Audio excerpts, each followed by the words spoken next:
Ito na ang latest ng Mixed Topics, mainit na showbiz ganap.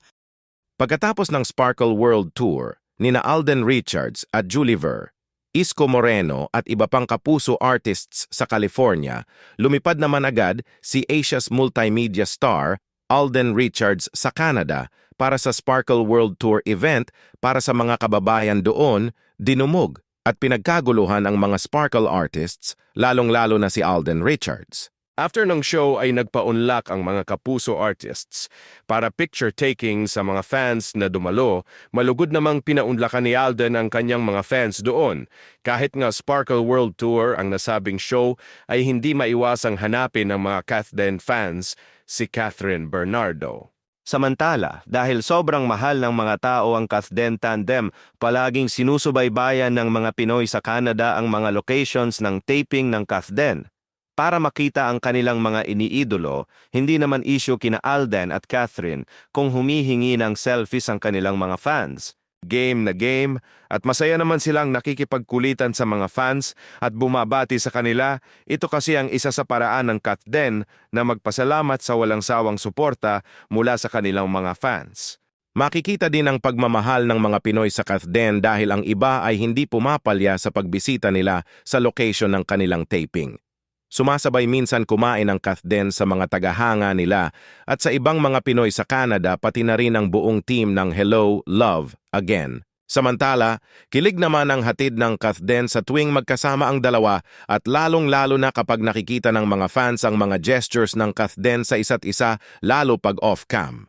Nagkita naman agad ang Kathden sa muling pagbabalik ni Alden Richards sa Calgary. Gumawa din sila ng short video para batiin ang mga fans at sabihin na wag mainip at maghintay lang sa susunod na taping nila dahil wala umano ang direktor ng Hello Love Again na si Direk Cathy Sampana at very busy pa si Direk.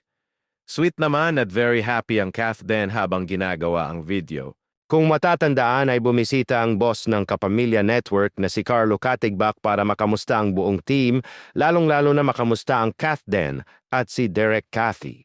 Habang nasa California si Alden, si Catherine naman ay nakipag-bonding muna sa kanyang kaibigan na si Maha Salvador at ipinasyal nila si Sir Carlo Katigbak.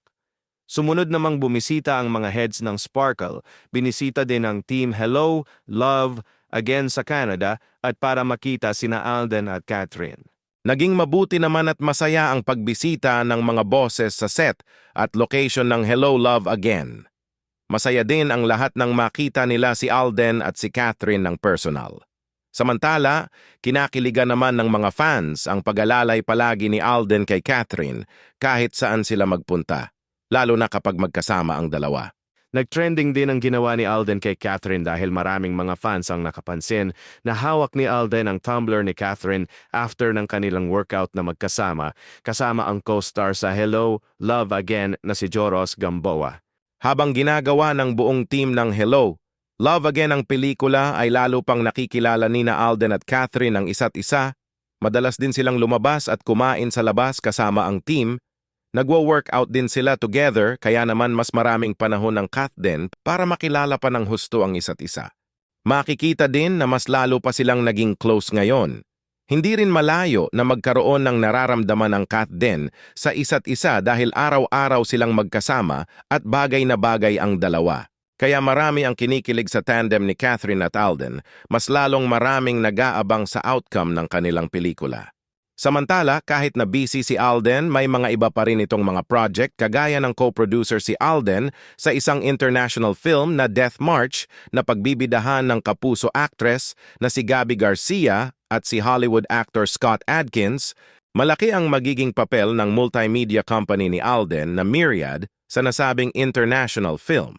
Marami palalo ang humanga kay Alden dahil at young age, marami na siyang na-accomplished sa industriya.